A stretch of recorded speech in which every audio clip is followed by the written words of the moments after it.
Bismillahirrahmanirrahim. Alhamdulillah rabbil alamin wassalatu wassalamu ala asyrafil anbiya'i wal mursalin wa ala alihi wa sahbihi ajma'in. Subhanaka la 'ilma lana illa ma 'allamtana innaka antal alimul hakim. Rabbi shrah li sadri wa yassir li amri wa hlul 'uqdatam min lisani yafqahu qawli. Qala musannif rahimahullahu ta'ala wa nafa'ana bi 'ulumihi fid dharain amin. Al-faslu rabi'un fi qalbi. Bermula pasal yang keempat pada menyatakan hati. Kemudian lazim olehmu dengan memeliharakan hati dan membaikkan dan mengelok-elokkan akan tilik pada yang demikian itu.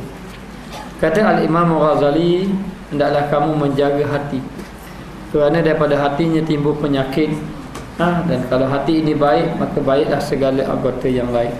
Maka hendaklah kita menjaga hati, memelihara hati kita dengan membaik-baikkan, dengan mengelokkan hati, yakni dengan membersihkan hati daripada sifat-sifat yang keji. Yakni kita bersihkan hati dengan melakukan amal ibadat kepada Allah. Maka yang perlu ditelik, yang perlu ditengok adalah hati. Hari ini manusia melihat yang zahir, tetapi tidak melihat yang batin. Menjaga pakaian yang indah-indah, rupa parah yang cantik-cantik, tetapi tidak menjaga hati, yang mana hati itu menjadi pandangan Allah Subhanahu wa ta'ala. Dan bersungguh-sungguh kuat, mana hendaklah kamu menjaga hati bersungguh-sungguh, memelihara hati, supaya hati tidak dihingga dengan penyakit-penyakit yang boleh merosakkan amalan. Maka hatilah yang paling besar, yang dibicara oleh ulama-ulama tasawuf mengenai hati. Apabila seorang itu hatinya baik, maka akan menghasilkan akhlak yang baik. Dan apabila seseorangnya hatinya rosak, hatinya kotor, maka akan melahirkan perbuatan-perbuatan yang keji. Maka tidak dapat tidak, hendaklah kita menjaga hati. Apabila seorang itu melakukan dosa, bermakna dia telah mengotorkan hatinya. Apabila dia melakukan dosa, akan ada titik hitam di dalam hatinya. Lalu dosa itu diteruskan, dibuat lagi dosa. Lalu titik hitam itu menjadi semakin besar. Lama-lama hati menjadi gelap. Apabila hati menjadi gelap, lalu hati akan lalai kepada Allah Subhanahu wa ta'ala. Walau diberi pengajaran, walau diberi nasihat, walau diajak dia melakukan amal ibadat, tetap dia tidak mahu melakukan amal ibadat. Ini buktinya hati seseorang itu sedang berpenyakit, sudah penyakit. Maka orang yang sakit ini, yang sakit hatinya, hati dia sakit, yakni hati dia penuh dengan penyakit-penyakit yang merosakkan, dia lebih dahsyat, lebih teruk daripada orang yang sakit zahir. Walaupun sakit zahir, dia duduk di hospital, mungkin luka, dia sakit luka, tangan dia patah ataupun sakit-sakit yang lain, tetapi kalau dibandingkan dengan orang yang berpenyakit di dalam hati, yang terdiri daripada hasad dengki, yang terdiri daripada ujub, yang terdiri daripada riak, yang terdiri daripada takabur, sombong dan sebagainya, dia lebih lagi teruk penyakitnya kalau dibandingkan dengan orang yang berpenyakit dari segi zahir. Maka orang yang berpenyakit batin, sebagai contoh, orang yang suka fitnah orang yang berhasad dengki, kadang-kadang kerana dia rosak satu masyarakat. Tetapi orang yang sakit zahir saja, kalau dia duduk hospital, dia sudah tidak ganggu lagi orang lain. Dia hanya mengambil berat tentang diri dia sahaja. Ada pun orang yang sakit zahir, dia ambil berat tentang diri dia. Orang yang sakit batin, dia akan ambil berat tentang orang lain. Maka inilah bahayanya orang yang berpenyakit sakit batin, ataupun kita katakan hatinya hati yang kotor. Maka perlulah kita bersihkan hati kita daripada penyakit-penyakit yang keji. Maka hendaklah kamu bersungguh-sungguh kuasa, yaknilah hendaklah kamu bersungguh-sungguh, dia panggil bersungguh-sungguh mujahadah, melawan hawa nafsu, supaya nafsu yang kita ini, yang kita ikuti, yang kita selalu ikuti ini, kita akan memandu nafsu tadi, bukan nafsu yang memandu kita. Maka amat rugilah orang yang tidak membersihkan hatinya. Qad aflaha man zakkaha, maka berjayalah orang yang membersihkan dia. Wa qad khaba man dassaha, maka rugilah dia orang yang mengotorkannya. Yakni berjaya orang yang membersihkan hatinya daripada sifat-sifat keji, dan orang itu orang yang sangat rugi apabila dia telah mengotorkan hatinya. Sebagai contoh, orang yang hati kotor, di antara sifatnya dengki. Lalu Nabi SAW bersabda, iyyakum wal hasada, innal hasada ya'kulu, innal hasada ya'kulul hasanati kama ya'kulun narul hatab. Jauhkanlah kamu daripada sifat dengki. Jauhkan kamu daripada sifat dengki, kerana dengki itu memakan kebaikan, kerana dengki itu memakan pahala yang telah kamu lakukan dahulu. Kama ta'kulun narul hatab, sebagaimana api memakan kayu api. Jadi orang yang melakukan kebajikan, dia sembahyang, dia tidak tinggal, dia baca Al-Quran tiap-tiap hari, dia berpuasa di bulan Ramadan, dia melakukan kebaikan, tetapi kalau hatinya ada penyakit, hatinya ada dengki, maka segala kebaikan yang dia lakukan tadi terbatal, dimakan oleh penyakit dengki tadi, sebagaimana api memakan kayu api. Maka hendaklah kita menjaga penyakit hati ini. Menjaga hati ini dengan sekuasa-kuasa, sedaya upaya. Maka bahawasanya terlebih ini anggota kebinasaan. Yang membinasakan anggota ini, yakni hati. Hatilah yang membinasakan. Kerana hati orang menjadi jahat. Kerana hati orang suka memfitnah. Kerana hati orang mencela orang-orang yang soleh. Maka hati inilah yang membawa binasa. Yang zahir itu sebenarnya tidak membinasakan, tetapi oleh kerana hati itu sudah kotor, lalu mengotorkan segala anggota yang lain. Kerana hati kotor, maka hati memikirkan yang jahat-jahat. Hati fikir macam mana nak mengkhianati orang, lalulah tangan pun buat khianat orang, kaki pun pergi tempat melakukan maksiat. Maka tidak dapat tidak, kita kena ketahui anggota yang besar binasa anggota yang besar binasa adalah hati. Dan yang terlebihnya banyak, yang terlebih banyak merosakkan adalah hati. Yang lebih banyak merosakkan amalan kita adalah hati. Kenapa orang itu berdengki? Kerana hati dia sakit. Daripada hati ini yang sakit, keluar sifat dengki. Kenapa orang ini takabur, sombong? Kerana hati dia sakit. Hati dia sakit, akibat hati dia sakit, lalu dia menjadi sombong.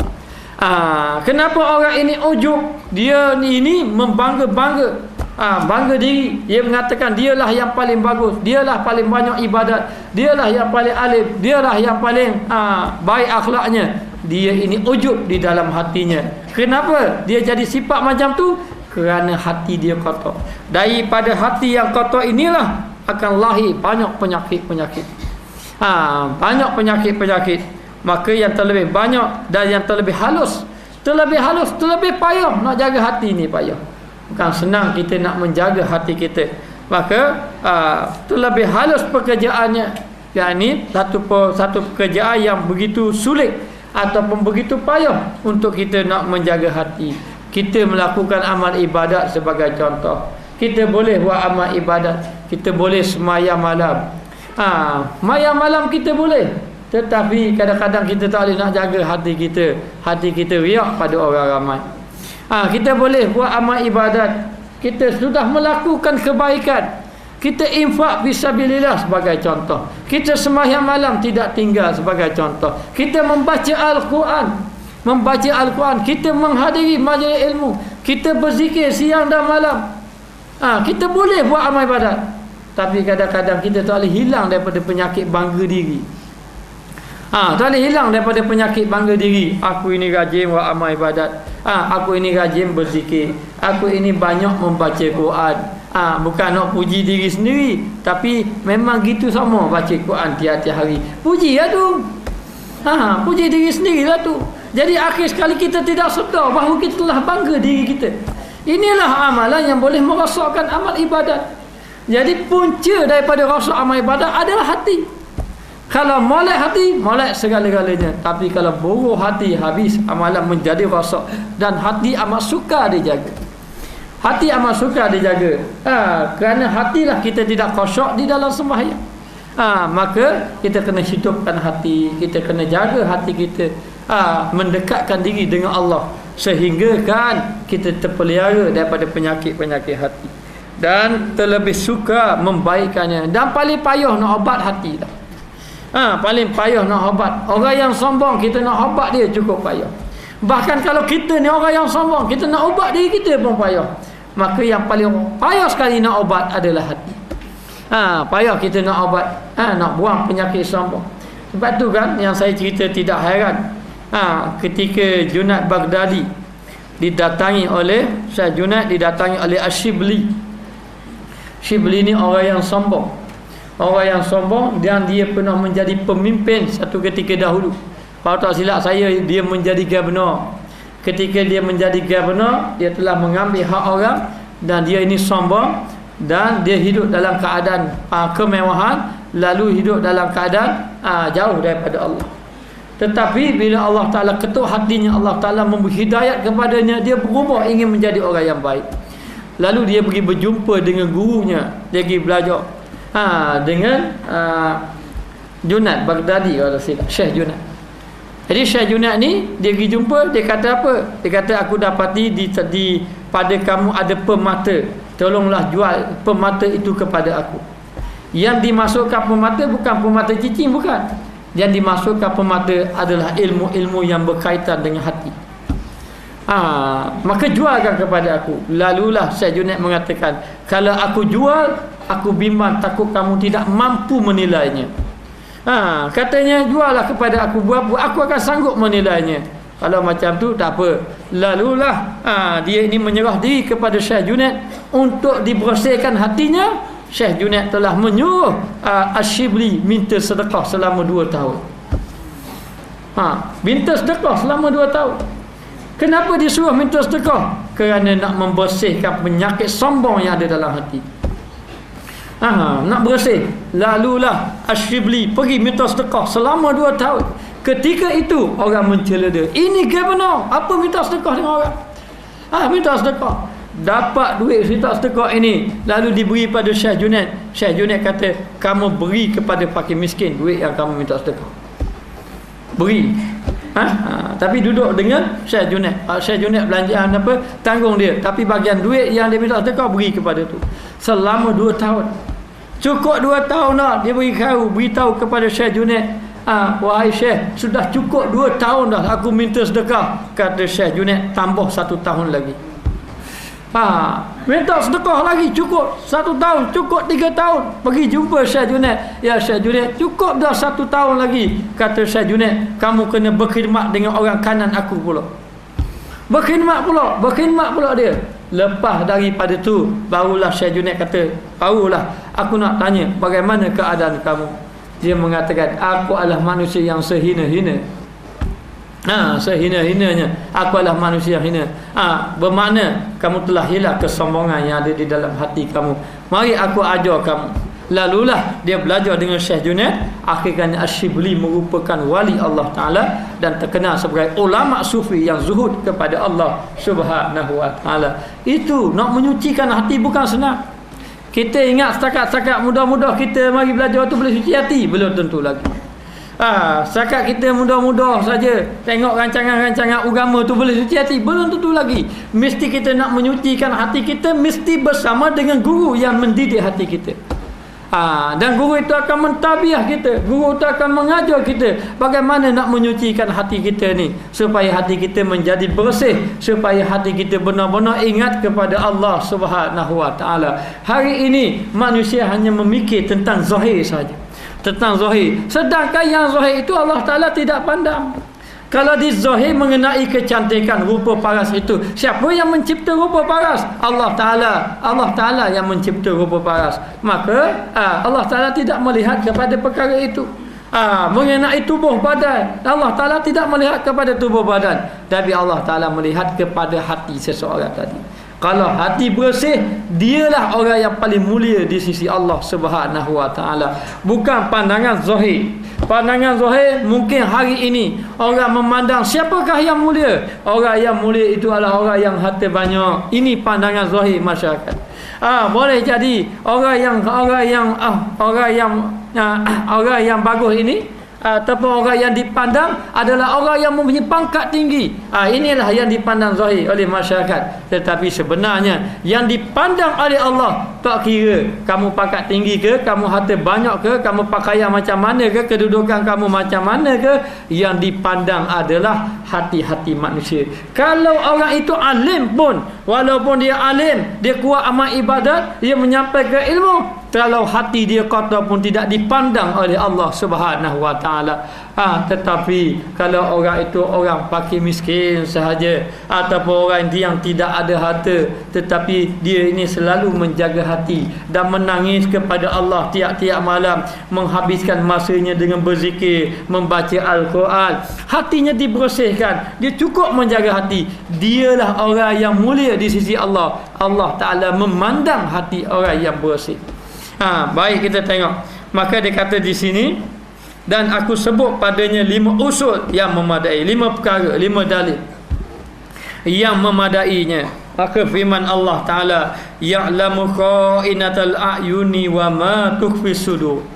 Kha'inatal a'yun, ya'lamu kha'inatal a'yun wa ma tukhfi sudur. Maka sesungguhnya ya'lamu kha'inatul a'yun wa ma tukhfi sudur, diketahui akan yang dikhianat oleh mata dan barang yang tersembunyi dadanya. Apa maksudnya? Diketahui maknanya Allah Ta'ala maha mengetahui mata-mata yang khianat, kha'inatul a'yun, mata-mata yang khianat, wa ma tukhfi sudur, dan apa yang ada di dalam hati. Jangan sembunyilah apa yang ada dalam hati. Ikhlas duduk di dalam hati, kebaikan duduk di dalam hati. Kebaikan tidak duduk pada jubah yang cantik, tidak. Kebaikan tidak duduk pada serban. Kebaikan tidak duduk kepada jibak yang labuh, jubah yang cantik, tidak. Tetapi kebaikan duduk di dalam hati. Hanya kita perlu menjaga zahir untuk hati itu menjadi baik. Zahir pun perlu jaga, kerana zahir itu melambangkan batin. Lalu tidak dapat duduk, Allah Ta'ala kata, aku mengetahui mata yang khianat, dan juga aku mengetahui apa yang ada di dalam hati. Pada zaman Saidina Umar Al-Khattab radhiyallahu anhu, ada zaman pemerintahan Saidina Umar, lalulah di pasar-pasar pada ketika itu diadakan jualan-jualan. Maka ramailah peniaga-peniaga yang berniaga di zaman Saidina Umar Al-Khattab. Di antara peniaga, hati tidak tenang, kecuali kita berkawan dengan orang-orang yang soleh. Jadi kita kena banyak fikir hadiri kita itu, akhir sekali dapat membersihkan hati, supaya hati kita menjadi bersih, supaya hati kita tunduk kepada Allah Subhanahu wa taala. Dan beberapa disebutnya akan dia, dan diulang-ulang, dan beberapa diulang-ulang sebut akan dia dalam Al-Quran. Mengenai apa? Mengenai penyakit hati. Lalu Allah Ta'ala sentiasa menyebut-nyebut tentang dalam Al-Quran mengenai hati, supaya dibersihkan hati, supaya kita ini menjaga mengenai hati, kerana hati ini satu benda yang besar. Dan dia kata, dan memadalah dengan melihat akan Tuhan Alimul Khabir, melihat kepada Allah Ta'ala, berfikir kepada Allah. Tuhan Alimu, maha mengetahui, Khabir, maha halus.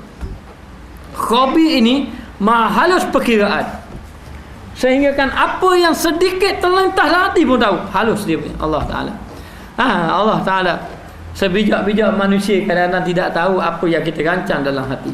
Sepandai-pandai manusia kita nak merancang dia, nak menipu daya dia, kadang-kadang dia tidak tahu kita menipu daya dia. Tetapi Allah Ta'ala maha halus, mengetahui segala-gala, maha halus ilmunya, maha halus perkiraan dia. Maka Allah Ta'ala mengetahui apa yang duduk dalam hati itu, Allah Ta'ala tahu. Maka dia kata menakutkan dan memeliharakan. Cukuplah apa yang Allah Ta'ala tahu dalam hati itu menakutkan kamu untuk melakukan perkara-perkara mungkar, dan memeliharakan bagi orang yang khawas, orang yang istimewa, orang yang khawas ni orang yang dekat dengan Allah. Dia manusia ini kena faham. Golongan yang pertama kita panggil golongan awam. Golongan awam. Bila golongan orang awam ni orang biasa kebanyakan.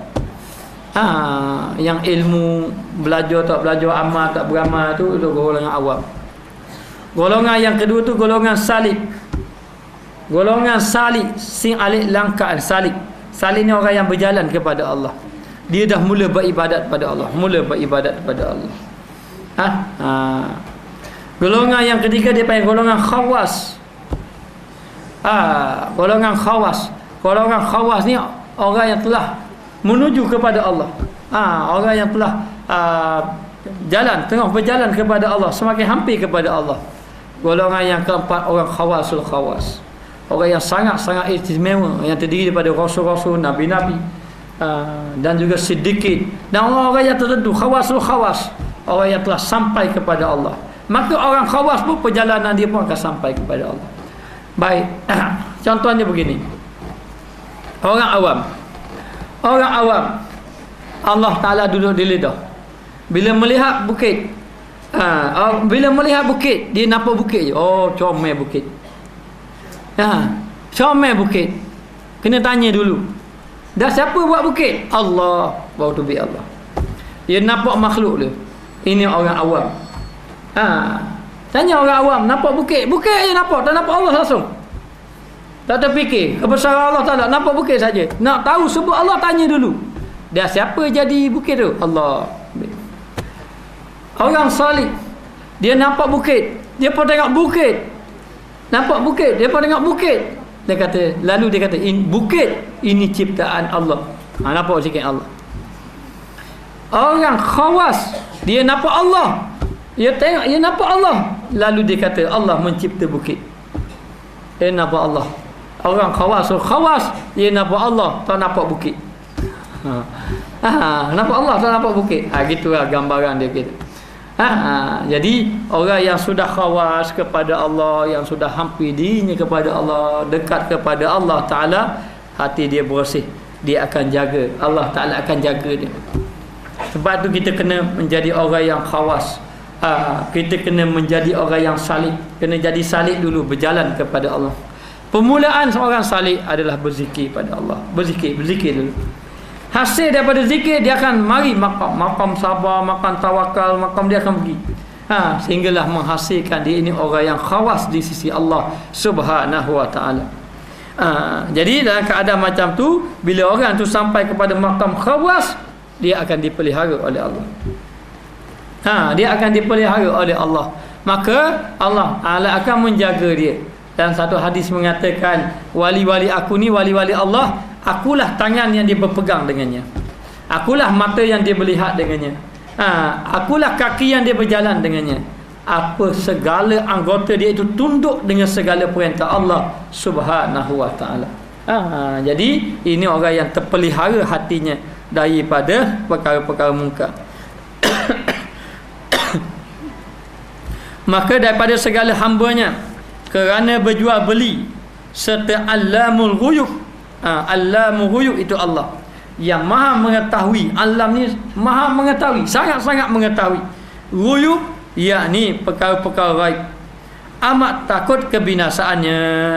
Dia tahu dah segala amal ibadatnya akan dijual kepada Allah. Innallaha ashtara minal mu'minin.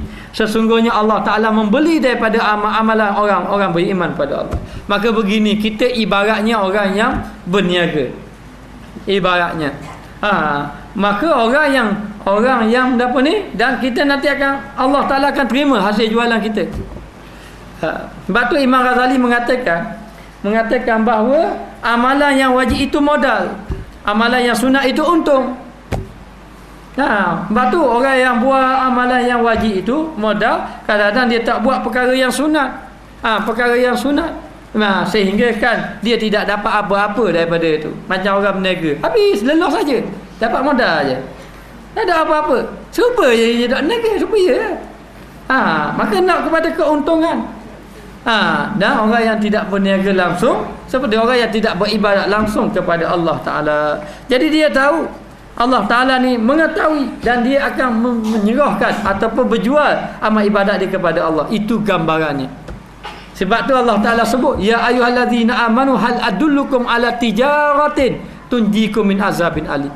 Wahai orang-orang yang beriman, maukah aku tunjuk kepada kamu perniagaan? Tijarah ini perniagaan yang menyelamatkan kamu daripada azab api neraka. Dan kenapa perniagaan dia tu? Modal dia tu'minuna billahi wa rasulih, beriman dengan Allah, beriman dengan Rasul. Melakukan amal ibadat kepada Allah Subhanahu wa taala. Maka dia kata dia akan berjual beli dengan Allah yang Maha mengetahui itu. Maka amat takut kebinasaan. Maka dia amat takut kebinasaan dia. Maka tilik olehmu apa yang diketahui engkau daripada hatimu. Maka tilik apa yang kamu ketahui dalam hati kamu. Lepas tu kita kena renung diri kita.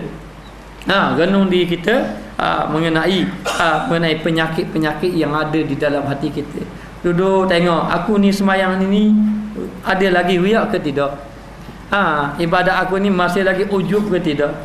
Renung balik tengok pada kita. Dan inilah yang kita nak bentangkan kepada Allah Ta'ala. Jadi maka yang perlu dijaga hati. Sebab itu orang kadang-kadang dia itu tidak mendapat ni, dia tidak ibadat banyak. Dalam tu dia disebut ibadatnya tidak banyak. Orang ibadat tidak banyak tetapi menjadi ahli syurga. Dan ada orang yang ibadat dia banyak tetapi menjadi ahli neraka. Kerana apa? Kerana dia tidak dapat menjaga hati. Sebab itulah satu ketika Luqmanul Hakim, seorang yang bijaksana yang disebut di dalam Al-Quran mengenai kisah Luqmanul Hakim. Apabila seorang raja nak tanya dia, okey, Luqmanul Hakim ni orang bijaksana, jadi aku nak tanya kepada Luqmanul Hakim. Panggil Luqmanul Hakim, beritahu kepada Luqmanul Hakim, sekarang ni aku nak bahagian makanan, bahagian daging, tolong tunjuk kepada aku bahagian daging yang paling molek sekali bahagian mana. Luqmanul Hakim ambil bahagian beri pada raja. Boleh jadi raja fikir bahagian peha biasanya. Kalau ayam tu bahagian peha. Ada orang kata bahagian kepok, bahagian kaki, bahagian dada, bahagian kepala, macam-macam ada fikir. Kenapa bahagian tu? Tetapi Luqmanul Hakim ambil bahagian hati beri pada raja. Lalu raja pun tengok buka berkosan, hati. Lalu dia faham bahagian yang paling molek untuk dimakan ini adalah hati. Dia pun faham macam itulah yang dipaham oleh raja tadi. Lama beberapa lama raja panggil pula Luqman. Sekarang ini aku nak tanya bahagian mana yang tak molek supaya aku hindarkan. Luqmanul Hakim balik. Luqmanul Hakim ambil tok dalam berkusam, buka kokok kaki biasanya. Kaki ke bahagian apa-apa, lalulah dibuka bukusan tadi, didapati bahagian yang dihantar oleh Luqmanul Hakim yang raja kata tak molek tadi, bahagian hati juga. Bahagian hati juga. Ini simbolik Luqmanul Hakim buat. Lalulah raja tadi tanya, ya Luqman, aku bertanya kepada kamu bahagian mana yang paling molek, kamu beri hati. Dan aku bertanya kepada kamu bahagian manakah yang paling tidak molek, kamu beri hati. Dan mana satu betul? Molek ke tak molek? Lalu Luqmanul Hakim mengatakan, itulah gambarannya orang molek tidak molek. Yang paling molek adalah hati. Kalaulah hati molek, maka molek habis. Maka bahagian yang paling molek hati. Dan yang paling tidak molek hati. Kalaulah hati tak molek, habis tak molek belaka. Maka yang paling tidak molek itu adalah hati. Barulah faham raja tadi, yang paling penting sekali ialah hati. Kalau molek hati, molek habis yang lain. Tapi kalau hati itu tidak molek, hati itu kotor, maka habis kotor belaka yang lain. Habis kotor belaka yang lain. Maka tidak dapat tidak, dia kata jagalah hati. Asal yang kedua, kita perlu menjaga hati. Sabda Rasulullah sallallahu alaihi wasallam, innallaha la yanzuru ila suwarikum wa a'malikum wa innama yanzuru ila qulubikum. Ini banyak hadis. Ada hadis mengatakan innallaha la yanzuru ila suwarikum wa la ajsamikum. Ada yang mengatakan innallaha la yanzuru ila suwarikum wa la absyarikum. Tidak melihat kepada kulit, tidak lihat kepada gambar wajah kamu. Maka dia kata di sini bahawasanya Allah Ta'ala tidak menilik kepada rupa kamu. Allah Ta'ala tidak melihat kepada rupa kamu. Allah Ta'ala jadikan rupa. Kalau Allah Ta'ala siapa comel masuk surga, nyanyi orang tak comel. Nyanyi. Bagi buat pemudahan plastik belaka. Comel. Kalau Allah Ta'ala kata macam tu, Allah Ta'ala tak lihat. Luqmanul Hakim yang saya cerita tadi tu orang yang tidak cantik. Sehingga dengan ada mengatakan bahawa beliau itu adalah orang yang daripada Habsyah. Ada pendapat kata beliau itu daripada Habsyah, orang Ethiopia, orang Afrika, berkulit hitam, muka tidak cantik. Walaupun muka tidak cantik, dihina oleh orang. Mu ni apa muka tak comel? Orang kata pada Luqmanul Hakim kata biarlah muka tak comel, atas asal hati comel.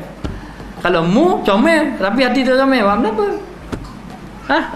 Lalu Allah Ta'ala mengatakan, Nabi bersabda, innallaha la yanzuru ila suwarikum, Allah Ta'ala tidak melihat kepada rupa kamu yang cantik, dia tak lihat.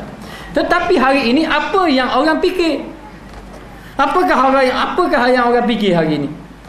Apakah orang jadikan pandangan hari ini? Orang menjadikan pandangan hari ini adalah rupa paras. Rupa paras. Dan rupa paras inilah sebenarnya Allah Ta'ala tidak melihat. Tidak melihat kepada rupa paras. Bahkan ada orang-orang yang soleh-soleh dahulu tidak mempunyai rupa paras yang cantik. Ya, Nabi Yusuf payah cantik. Nabi-nabi orang yang cantik-cantik. Tetapi Allah Ta'ala mengatakan bahawa bukan kerana cantiknya itu. Cantiknya Allah Ta'ala jadikan para Nabi sebagai kemuliaan. Tetapi yang dipandang adalah hati manusia. Hati-hati manusia. Lalulah dia kata tidak melihat kepada rupa paras, rupa kamu, dan kepada amal kamu. Dan Allah Ta'ala tidak melihat kepada pekerjaan kamu. Pekerjaan Zahir. Okey, Zahir baik. Zahir semayang. Kita ingat yang Zahir semayang ini sudah ditengok. Belum tentu lagi. Disebut betapa ramai orang yang sembahyang, tetapi dia tidak dapat apa-apa daripada sembahyang. Yang dia dapat hanya letih dan lenguh saja. Betapa ramai orang yang sembahyang malam, tapi dia tidak dapat apa-apa daripada dia sembahyang malam. Hanya dia dapat mengantuk dan letih saja. Tidak. Betapa ramai orang yang berpuasa, dia tidak dapat apa-apa daripada dia berpuasa. Hanya dia dapat lapar dan dahaga saja. Maka amalan-amalan itu belum lagi ditengok. Sehingga kan Nabi menceritakan kisah mengenai seorang orang tua yang dijamin syurga. Lalu sahabat Nabi tengok apakah amalan yang menyebabkan dia masuk dalam syurga. Lalu sahabat Nabi tengok, tidak ada amalan yang banyak-banyak. Ada amalan banyak. Dah kata semayang malam, tidur sama. Nak kata baca Quran banyak, tak baca Quran banyak. Nak kata ibadat lain, nak kata infak banyak, tak ada harta. Jadi tak tahu apa amalan dia yang menyebabkan dia masuk syurga. Lalu dia tanya, Pakcik, apakah amalan yang menyebabkan Pakcik ni dijamin syurga? Dia jawapannya kerana menjaga hati. Jaga hati ni lebih besar. Kadang-kadang kita jaga ibadat, hati tak jaga. Jaga hati. Walaupun kita kurang ibadat, tetapi kita jaga hati, itu lebih baik. Tapi kalau kita kuat ibadat, hati kita baik, itu lebih baik. Itulah yang lebih baik. Maka Allah Ta'ala tidak melihat kepada amal kamu. Amal kamu. Dalam riwayat lain, tidak melihat kepada tubuh badan kamu. Badan kamu yang sehat, Allah Ta'ala tidak melihat. Tubuh badan kamu yang kuat, Allah Ta'ala tidak melihat. Hanya saja menilik kepada hati kamu. Wa innama yanzuru ila qulubikum. Akan tetapi Allah Ta'ala melihat kepada hati kamu. Kalau hati kamu baik, maka baiklah segalanya. Maka hati senyap tiba-tiba tempat tilik Rabbul Alamin, maka hendaklah kamu ketahui bahawa yang menjadi tilikan Allah, pandangan Allah adalah amal ibadat. Jangan sombong dengan kecantikan kita. Jangan sombong dengan harta benda kita. Jangan sombong dengan amalan kita. Jangan sombong dengan apa yang ada pada zahir mata kita. Tetapi takutlah apa yang ada di dalam hati kita. Hatilah yang dipandang oleh Allah. Dan hatilah yang menyebabkan orang itu sampai kepada Allah dalam keadaan yang sejahtera. Hati yang sejahtera. Maka yang dipandangnya hati. Maka yang perlu dijaganya hati. Tapi hari ini apa yang orang jaga? Orang lebih menjaga zahir daripada hati. Zahir yang dipandang tu. Macam-macam. Hari ini macam-macam. Pusat kecantikan. Kalau wanita dia berahi. Ya jadi. Yang gemuk jadi kuru. Ni kita kuru nak gemuk bayar. Gemuk nak kuru. Yang tak cantik nak cantik. Susah hati. Kalau tidur malam jerawat penuh, ya Allah. Macam mana ni susah hati nak keluar jerawat penuh. Berparu macam-macam. Masuk bengkel. Masuk bengkel dia panggil dia. Masuk dia pusat rawatan. Allah. Masuk pusat rawatan. Entah apa je tepek tahu people macam-macam. Letak gini-gini. Buang selapis-selapis. Macam melotel. Yang gemuk pun jadi kurus. Setakat ni yang kurus tak gemuk-gemuk lagi. Jadi nak beritahu dalam keadaan apa jaga. Jaga. Kenapa? Kerana dia mengukur bahawa pandangan pada pandangan zahir. Sedangkan pandangan zahir itu tidak diukur oleh Allah. Yang mengukurnya adalah hati. Maka betapa ramai manusia yang tertipu. Dia ini terlalu menjaga yang zahir, dia tidak menjaga yang batin. Yang dilihat oleh Allah Ta'ala itu batin, yang dilihat oleh Allah Ta'ala itu adalah hati. Maka dia kata hati itu tepat tilik Rabbul Alamin. Seorang itu dipandang oleh Allah dengan sebab hatinya. Maka hai ajaibku, heran aku, katanya, kata Imam Ghazali. Heran, aku rasa pelik sungguh, dia kata. Heran dengan orang yang mencita-cita dengan mukanya, orang yang menjaga-jaga muka dia. Cita-cita ni nak comel muka, tambah comel hati. Heran sungguh aku, kata Imam Ghazali. Heran sungguh. Lepas tu saya susah, muka tak comel pun tak susah. Tengok Allah tak comel tangan aku, tak apa. Maknanya tak apa. Yang bimbang ni hati bimbang. Maka kata Imam Al-Ghazali, heran sungguh aku orang yang mencita-cita dengan mukanya, yakni mencita-cita mencantikkan muka dia. Mana nak cantikkan muka dia. Heran dia. Heran. Maka yang ia tempat makhluk, yang mana muka itu pandangan makhluk. Memang muka itu pandangan makhluk. Makhluk akan tengok muka.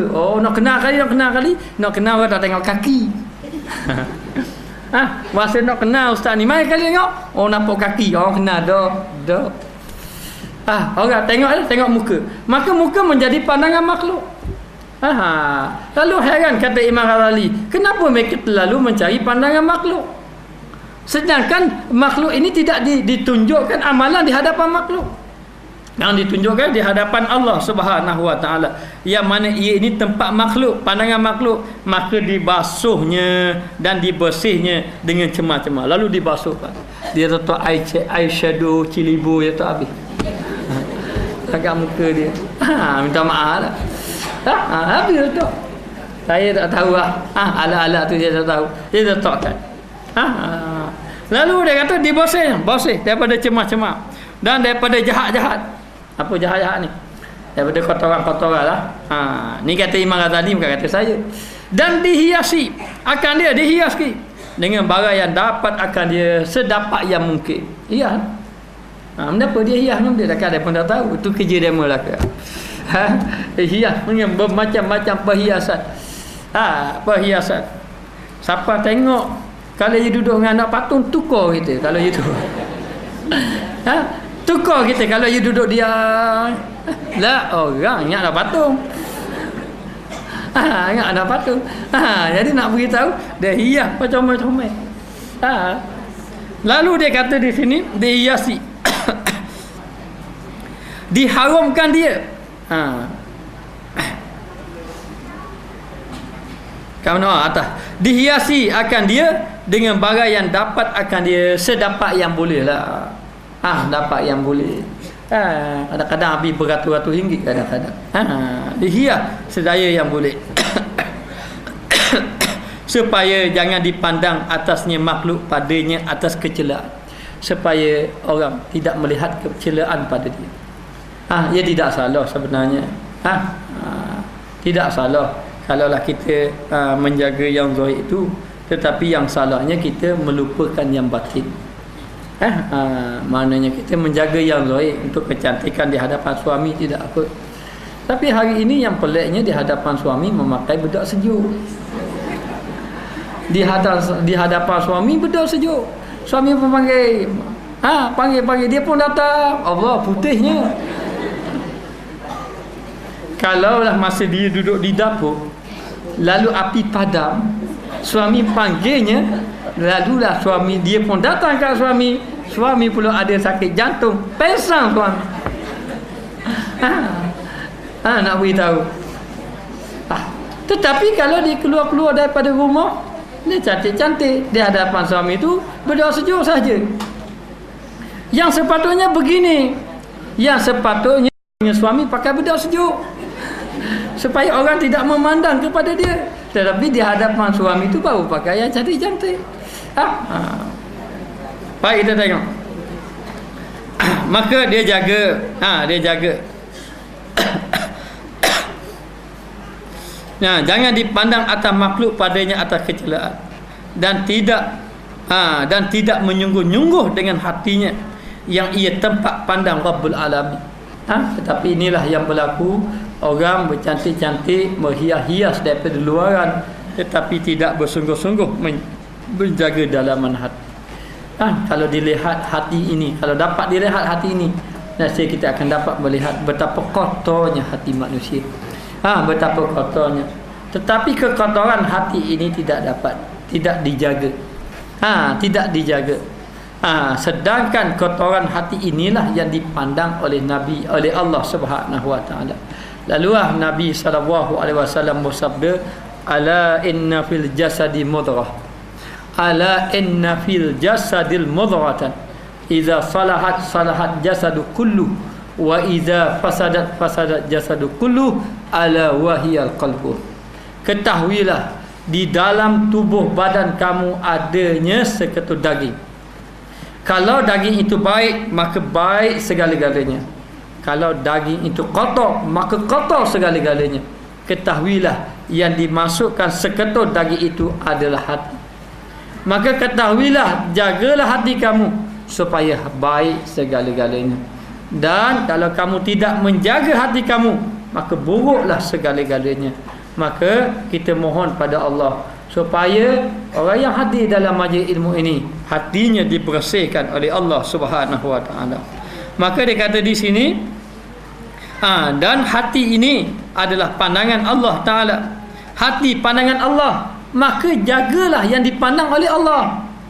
Jangan kamu terlalu menjaga yang dipandang oleh makhluk sehingga mengabaikan, melalaikan apa yang dipandang oleh Allah. Maka orang yang menjaga pandangan makhluk, tidak menjaga pandangan Allah, maka apabila dijumpa di hadapan Allah Ta'ala, maka dia datang dalam keadaan hatinya yang kotor, hatinya dalam keadaan ditolak oleh Allah Ta'ala segala-galanya. Maka jadilah manusia itu rugi. Betapa ruginya manusia menghabiskan masa, menghabiskan harta benda pada menjaga pandangan makhluk, tetapi tidak mahu menjaga pandangan Allah Ta'ala, yang mana kita datang kepada Allah Ta'ala dengan hati kita. Kita tidak datang dengan Allah Ta'ala dengan tubuh badan kita, dengan rupa paras kita yang menjadi pandangan makhluk. Allah Ta'ala tak tengok pandangan makhluk, tapi kita datang illa man atallah, kecuali orang yang datang kepada Allah biqalbi, dengan hati. Yang datang dengan Allah kepada Allah itu hati. Datang dengan hati, bukan datang dengan tubuh badan, bukan datang dengan rupa paras, bukan datang dengan pekerjaan zahir kita, tetapi datang dengan pekerjaan batin kita, hati kita. Lalu kita kena jaga yang batin ini, lalu dibersihkan batin ini. Bersihkanlah kekotoran hati dengan air zikir kita tiap-tiap hari. Kita berzikir dengan Allah. Kata guru saya, apabila kita berzikir akan gugur kotoran satu kotoran. Sehinggalah mata hati kita ini melihat Allah Subhanahu Wa Taala. Sehinggalah kita boleh menangis di hadapan Allah. Orang yang hati bersih, di antara sifatnya, yang pertama dia banyak menangis pada Allah. Ini di antaranya. Yang kedua, dia banyak takut kepada Allah. Nak buat takut. Bukan takut pada makhluk, tapi takut pada Allah. Kita ni depan orang takut, tapi belakang orang tidak takut. Maka kita bersihkan hati kita. Bersihkan hati kita. Jangan kita sibuk mengambil berat hak orang lain. Jangan duk sibuk tentang ambil berat, tapi sibuk tentang diri kita. Inilah yang menyelamatkan kita. Kita sibuk tentang orang lain pandang kita. Adakah orang pandang aku ni comel ke tidak comel? Adakah orang ambil berat tentang diri aku? Adakah orang melihat pakaian aku? Ini yang kita sibuk. Tapi kita tidak sibuk adakah Allah Ta'ala memandang hati kita. Hati kita inilah yang menjadi pandangan Allah. Allah Ta'ala mengatakan, aku tidak pandang kepada makhluk. Yang mana makhluk itu mencari pandangan makhluk yang lain. Tetapi aku memandang pada makhluk yang menjaga pandangan Allah Subhanahu Wa Ta'ala. Maka tidak dapat tidak, maka jagalah hati yang mana tempat pandangan Allah Subhanahu Wa Ta'ala. Maka sucikan hati. Sucikan hati. Kita hanya mengajuk kepada jemaah supaya membanyakkan zikir. Kerana zikirlah jalan menyucikan hati. Zikir jalan sucikan hati, dan dihiasi akan dia. Lalu dihiaskan hati kita. Dihiaskan hati kita apabila kita bersih. Hiasnya apa? Hias dengan sifat-sifat terpuji. Dihias dengan tawakal, dihias dengan sabar, dihias dengan takwa, dihias dengan tawadhu, dihias dengan tunduk kepada Allah, dihias dengan. Maka hati kita ini akan dihias dengan sifat-sifat terpuji apabila kita membersihkan hati kita. Bersihkan hati kita. Bersihkan hati kita. Jangan kita mengotorinya. Bersihkan hati kita. Hanya akan berzikir. Dan diharumkan akan dia. Harumkan akan dia. Harumkan zikir ini dengan menangis. Harumkan hati ini menangis pada Allah. Allah Ta'ala memandang hati manusia yang banyak menangis kepada Allah. Harumkan hati kita ini dengan banyak sembahyang malam. Tapi ingat, manusia itu tidak akan berubah akhlak. Manusia itu tidak akan tingkat amal ibadat kalau dia tidak berzikir. Macam mana kita nak tingkatkan ibadat kalau hati kita mati? Hati kita mati, maka kita hidupkan hati. Bila hati sudah hidup, kita sebut nama Allah. Asalnya di lidah, kemudian letak di dalam akal, kemudian masuk di dalam hati. Dan kemudian zikrullah itu seluruh anggota. Tidak dia buat kecuali kerana Allah. Tidak mengajar kerana Allah. Tidak berjalan kerana Allah. Kerana hati sudah zikir. Bukan saja hati itu berzikir, bahkan segala anggotanya berzikir. Tangan berzikir, kaki. Apa maksud tangan berzikir? Bermakna tangan ini sudah tidak melakukan perkara kecuali kebaikan sahaja. Itu tangan yang berzikir. Kaki ini sudah tidak pergi kecuali pergi tempat baik. Itu kaki yang sudah berzikir kepada Allah Ta'ala. Mata ini tidak memandang, tapi memandang kepada kebaikan saja. Itu mata yang sudah berzikir kepada Allah Subhanahu Wa Ta'ala. Maka bersihkan hati kita dengan banyak berzikir kepada Allah Subhanahu Wa Ta'ala, sehingga kita harumkan hati kita. Sucikan hati kita. Harumkan dia supaya memandang Rabbi, iaitu menjadi pandangan Allah, dan terlebih sebutannya atas cema-cema dan daki-daki padanya, dan kecelaan dan kebinasaan dan cedera. Tetapi disia-siakan dia berlumur dengan beberapa kemaluan, perkara yang mengaibkan. Itu maknanya perkara yang mengaibkan. Dan lewat ni kotor, perkara yang keji. Dan daki padanya, dan kecelaan dan jahat-jahat. Jikalau melihat makhluk atas seorang daripadanya, nescaya dijauhkan akan dia dan melepaskan mereka itu daripadanya. Kedemikianlah baik dia kata cema-cema, daki kotoran, berlumur dengan kotoran, benda-benda yang mengaibkan, benda-benda yang kotor. Apa yang berlaku? Manusia akan menjauhi kita. Betul tak? Kita mari dengan pakaian kita yang kotor, benda yang cema-cema, dahlah pandangan itu tidak molek pandangan. Manusia akan menjauhi kita. Apabila kita datang kepadanya dalam keadaan kita ini bawa daki-daki, kita bawa kotoran, kita bawa benda-benda yang cema, maka manusia akan jauh. Takkanlah kita datang dengan Allah dengan hati yang kotor, Allah Ta'ala boleh dekatkan kita. Maka demikianlah gambaran. Kalau manusia datang kepada kita dengan kotoran-kotoran, dengan benda yang macam-macam, kita akan menjauhkan diri daripada dia. Maka demikianlah Allah Ta'ala akan menjauhkan dirinya, menjauhkan daripada kita apabila kita datang dengan hati yang kotor kepada Allah. Allah Ta'ala akan jauhkan.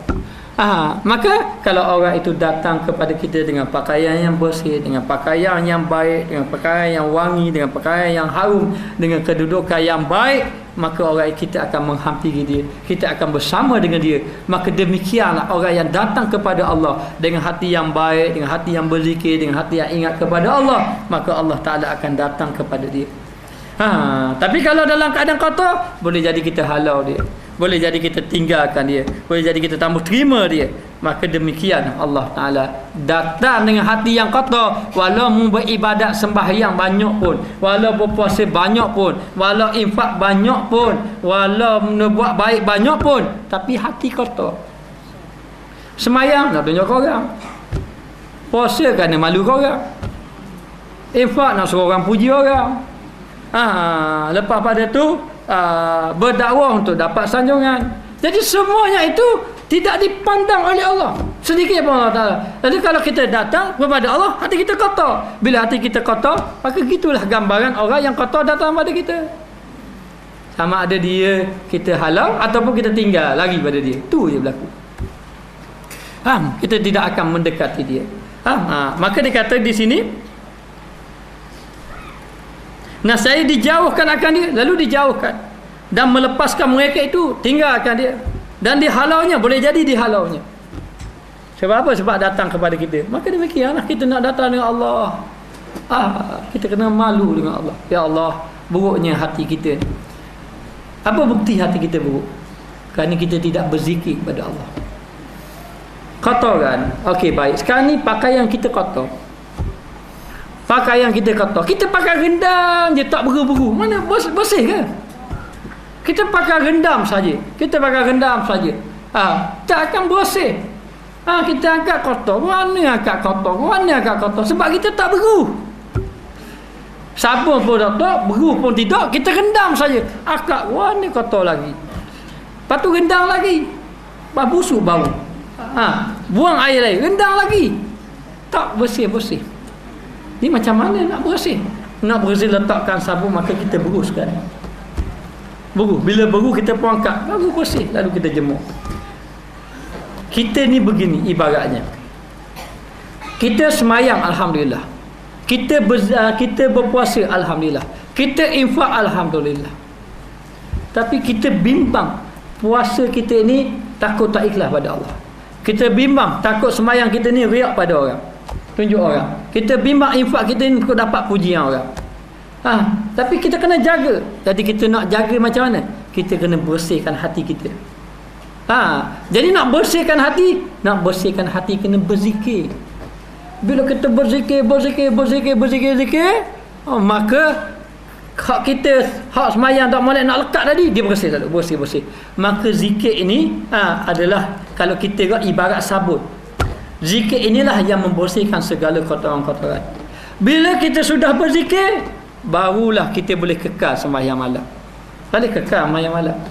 Baru kita berzikir, baru kita boleh kekal istiqamah dalam ibadat kita yang lain, insya-Allah. Kalau kita benar-benar berzikir mengingati Allah Taala. Jadi zikirlah untuk menjaga hati sebenarnya. Yang dibahas oleh Imam Ghazali, maka isi pada membersihkan hati itu adalah berzikir kepada Allah Subhanahu wa taala. Bismillahirrahmanirrahim. Rabbana zalamna anfusana illam taghfir lana wa tarhamna lanakunanna minal khasirin. Allahumma alimna ma jahilna, Allahumma rizqna ilman nafi'an warzuqna fahman tayyiba. Ya Allah, ya Tuhan kami, ampunlah segala dosa kami, ampunlah segala dosa guru kami, dosa ibu bapa kami, dosa ahli keluarga kami, dosa adik-beradik kami, dosa jiran tetangga kami, dosa penduduk kampung kami. Ya Allah, ya Tuhan kami, ampunlah segala kesalahan yang telah kami lakukan. Ya Allah, ya Tuhan kami, berkatlah majlis ilmu ini, ya Allah, jadikan orang yang hadir dalam majlis ilmu ini, Engkau bersihkanlah hati-hati mereka, Engkau bersihkanlah hati-hati kami semua, ya Allah. Ya Allah, ya Tuhan kami telah berusaha untuk meninggalkan maksiat, ya Allah, tapi kami tidak berjaya, ya Allah. Tolonglah kami, ya Allah, peliharalah kami, ya Allah. Jangan Kau biarkan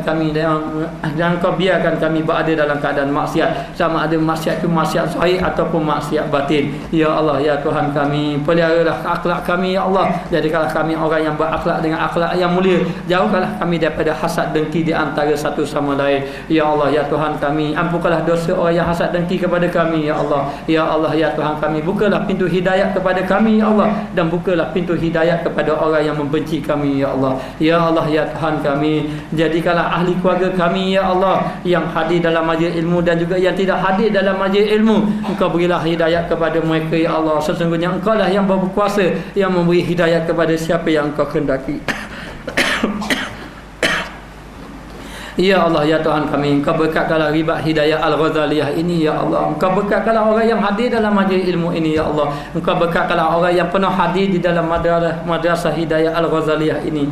Ya Allah, ya Tuhan kami, Engkau berkatkanlah rezeki-rezeki orang yang menginfakkan harta pada jalan Allah. Engkau berkatkanlah rezeki, Engkau tambahkanlah rezeki orang yang telah menginfakkan harta pada madrasah ini. Ya Allah, ya Tuhan kami hanya bergantung kepada-Mu sahaja ya Allah. Ya Allah, ya Tuhan kami, Engkaulah Tuhan kami orang yang rugi. Ya Allah, ya Tuhan kami, berilah kepada kami makrifat. Jadikanlah orang yang mendengar majlis ilmu di sini dan juga pada ilmu-ilmu yang lain yang telah disampaikan di sini ya Allah, jadikanlah mereka orang yang mendapat makrifat kepada-Mu, dan jadikanlah orang yang hadir dalam majlis ilmu di madrasah ini, apabila mereka keluar dalam majlis ilmu, hati mereka merasa takut kepada-Mu, hati mereka ingin melakukan amal ibadat kepada-Mu, dan jadikanlah ringan tubuh badannya untuk melakukan amal ibadat kepada-Mu. Ya Allah, ya Tuhan kami, istiqamahlah kami dalam menuntut ilmu kepada-Mu, istiqamahlah kami dalam melakukan amal ibadat kepada-Mu, dan jadikanlah kami orang yang ikhlas dalam melakukan amal ibadat kepada-Mu. Ya Allah, ya Tuhan kami, siramilah rahmat kepada kami ya Allah. Ya Allah, ya Tuhan kami, jadikanlah Rasulullah sallallahu alaihi wasallam orang yang kami ikuti, orang yang kami cintai, orang yang kami kasihi. Ya Allah, ya Tuhan kami, jadikanlah akhlak kami sebagaimana akhlak para sahabat Nabi, sebagaimana akhlak baginda Rasulullah sallallahu alaihi wasallam. Ya Allah, ya Tuhan kami, jadikanlah kami orang yang banyak menangis kerana takut kepada-Mu, dan jangan Kau jadikan kami orang yang banyak ketawa yang menyebabkan hati kami mati lalai kepada-Mu. Ya Allah, ya Tuhan kami selalu melupai kematian ya Allah, dan kami mengabaikan ibadat kepada-Mu. Ya Allah, ya Tuhan kami, jadikanlah kami orang yang sentiasa melakukan amal ibadah, sentiasa mengingati kepada kematian, sentiasa takut kepada-Mu, sentiasa menjaga batas-batas hukum-Mu, dan sentiasa menjaga hati-hati. Ya Allah, ya Tuhan kami, satukanlah hati kami di atas kalimah la ilaha illallah. Jadikan akhlak kami akhlak Muhammad Rasulullah. Ya Allah, ya Tuhan kami, matikanlah kami di atas kalimah la ilaha illallah, dan selamatkanlah kami daripada azab kubur. Jadikanlah kubur kami satu taman daripada taman syurga, dan jangan Kau himpitkan kubur-kubur kami ya Allah. Engkau bangkitkan kami di padang mahsyar. Jadikanlah kami orang yang datang kepada-Mu dengan hati yang sejahtera. Ya Allah, ya Tuhan kami, berilah surat amalan kami di sebelah kanan, beratkanlah timbang kebajikan kami ya Allah. Jadikanlah kami orang yang dapat minum air telaga Kausar-Mu. Jadikanlah kami orang yang selamat meniti di atas titian siratal mustaqim. Selamatkanlah kami daripada azab api neraka. Masukkanlah kami ke dalam syurga. Rabbana atina fid dunya hasanah wa fil akhirati hasanah wa qina azabannar. Wa sallallahu ala sayidina Muhammad wa ala alihi wa sahbihi wa sallam. Walhamdulillah rabbil alamin.